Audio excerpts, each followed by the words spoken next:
नमस्कार मित्रांनो, जय महाराष्ट्र. आता आपण बघतोय की ज्यांना ज्यांना एन्झायटीचा त्रास होतो, राईट. तर मग आपण त्याला काय सोल्युशन आहे, काय करू शकतो की जेणेकरून आपली एन्झायटी कमी होईल. त्यासाठी काही टेक्निक आहे ज्या आपण यूज केल्या तर आपली नक्कीच एन्झायटी कमी होते किंवा तुम्ही जर रेग्युलर त्याची प्रॅक्टिस केली तर ती बंदही होऊ शकते किंवा कायमस्वरूपी जाऊही शकते, बरोबर.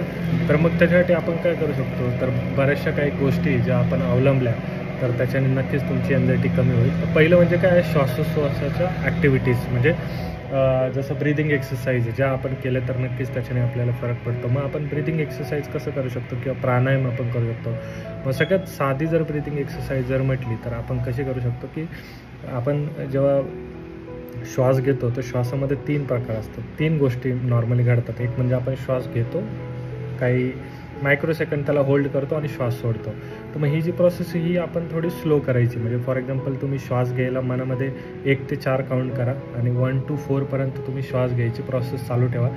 नंतर तो श्वास होल्ड करा 4 सेकंडसाठी आणि पुन्हा श्वास सोडताना असं एकदम न सोडता हळूहळू सोडा आणि मनात 4 काउंट करा, 1 2 3 4 आणि मग तो श्वास संपला पाहिजे. म्हणजे श्वास घेऊन होल्ड करून सोडण्याची जी पूर्ण प्रोसेस ही 12 ते 13 सेकंद चालली पाहिजे. ज्याने मग ह्याच्याने काय होणार की तुमच्या मेंदूला श्वास पूर्ण तुम्हाला मिळणार, ज्यामुळे तुमचा मेंदू थोडा शांत होईल आणि तुमची एन्झायटी कमी होईल. दुसरा जो प्रकार आपण करू शकतो तो म्हणजे आपले विचार ओळखणे, की आपल्याला विचार कसे येतात जे म्हणजे रिॲलिटीच्या संदर्भात येतात, म्हणजे जे आता वास्तव आहे, वास्तवासंदर्भात किंवा प्रेझेंट जो काळ आहे, वर्तमान आहे त्याच्या रिलेटेड येतात, की फक्त निगेटिव्ह विचार येतात, नाही का, वाईट विचार येतात. तर ते सगळं तेच महत्त्वाचं म्हणजे आपण समजून घेणं. आणि मग जर विचार जर रिअल असेल तर मग त्याच्यात एवढं काही टेन्शन घ्यायची गरज नाही. पण समजा सतत आपल्याला जर निगेटिव्ह विचार येत असेल तर त्याबद्दल आपण पॉझिटिव्ह विचार करणं गरजेचं आहे. म्हणजे फॉर एक्झाम्पल आपल्याला प्रवास करायचा आहे तर मग आपल्याला असे विचार येतात की अरे ॲक्सिडेंट झाला तर, गाडी खराब झाली तर, मध्येच काहीतरी घटना घडली तर काय करायचं. तर याबद्दल जास्त विचार न करता आपण पॉझिटिव्ह राहायचं की काय नाही, प्रवास करताना गाडी खराब होऊ शकते किंवा अपघात झाला तर होऊ शकतो, त्यात काय एवढं काही नाही, डिपेंड्स. म्हणजे आता रस्त्याने बरेचसे अपघात होतात तर मग प्रत्येकजण अपघातात मृत्यू पावतोच असं काही नाही. प्रवास हा केलाच पाहिजे. बिना प्रवासाचा तर आपण आयुष्य जगू नाही शकत. मग त्याबद्दल आपण सकारात्मक विचार करू शकतो आणि पुढे चालू शकतो. तिसरं म्हणजे महत्त्वाचं काय, नियमित व्यायाम करणे. आता काय झालं आहे, नॉर्मली लाईफस्टाईल अशी झाली की ज्यामुळे आपली जी व्यायामाची जी सवय आहे ती जवळजवळ बंद होत चालली. मग हे सगळ्यात महत्त्वाचं आहे की तुम्हाला जर एन्झायटीचा प्रॉब्लेम असेल तर तुम्ही तिसरा महत्त्वाचा मुद्दा म्हणजे नियमित व्यायाम करणे. मग त्या व्यायामामध्ये तुम्ही काय करू शकता, तुम्ही सतत रोज चालायला जाऊ शकता, तुम्ही रनिंग करू शकतात, योगा, मेडिटेशन करू शकतात.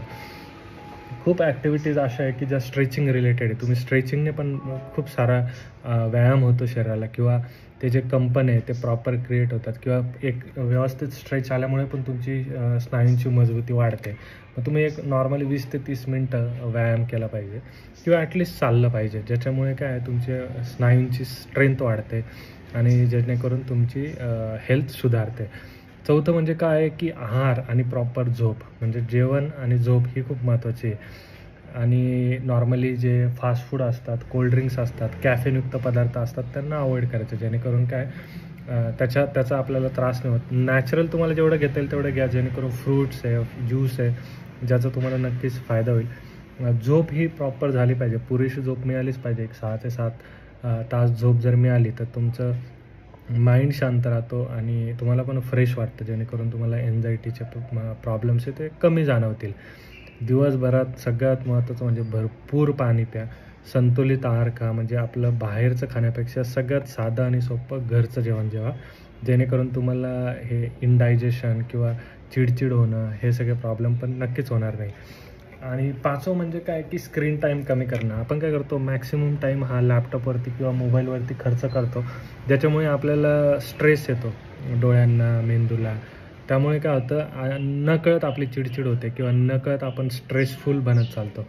त्यामुळे काय, मोबाईल किंवा सोशल मीडिया, न्यूज पाहणे, कारण न्यूज बी बघताना आपल्याला बऱ्याचदा नकारात्मक बातम्या जास्त ऐकायला मिळतात, म्हणून ते जेवढं अवॉइड करता येईल तेवढं करा. आणि महत्त्वाचं म्हणजे झोपायच्या 1 तास आधी फोन यूज करणं टाळलंच पाहिजे, जेणेकरून तुम्हाला त्याच गोष्टी रिपीटेडली मनात न येता तुम्हाला एक शांतपणे झोप लागेल.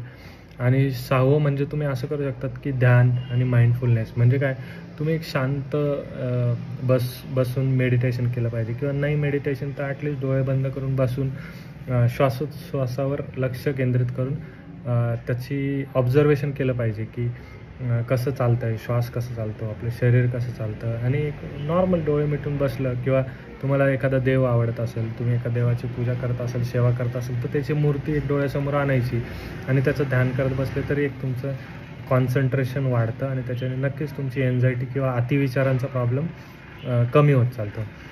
आणि पुढचं म्हणजे काय आहे की लोकांशी बोलायला चला. आता काय झालं आहे, आपली लाईफस्टाईल अशी झाली की आपण एकटी लाईफ जास्त जगतो. फोनमुळे काय झालं आहे, लोकांशी भेटणं कमी झालं आहे. फेस टू फेस आपण मीटिंग, गॉसिप्स किंवा गप्पा-टप्पा मारायचो, त्या बंद झाल्या. हे खूप महत्त्वाचं आहे. म्हणून काय करा, मित्रांसोबत टाईम स्पेंड करा, नातेवाईकांसोबत टाईम स्पेंड करा, कुटुंबासोबत टाईम स्पेंड करा, जास्तीत जास्त गप्पा मारा. याने काय होतं, मन मोकळं होतं आणि मनात चालणारे जे विचार आहे, ते विचार रिपिटेटिव्ह ओव्हर थिंक करायला वेळच मिळत नाही. कारण तुम्ही गप्पा मारण्यात बिझी असतात. मग कोणी जोक मारतं, कोणी काहीतरी सांगतं, आपण त्याच्यात एंगेज राहतो आणि जेणेकरून आपल्याला विचार करायला किंवा निगेटिव्ह विचार करायला वेळच मिळत नाही.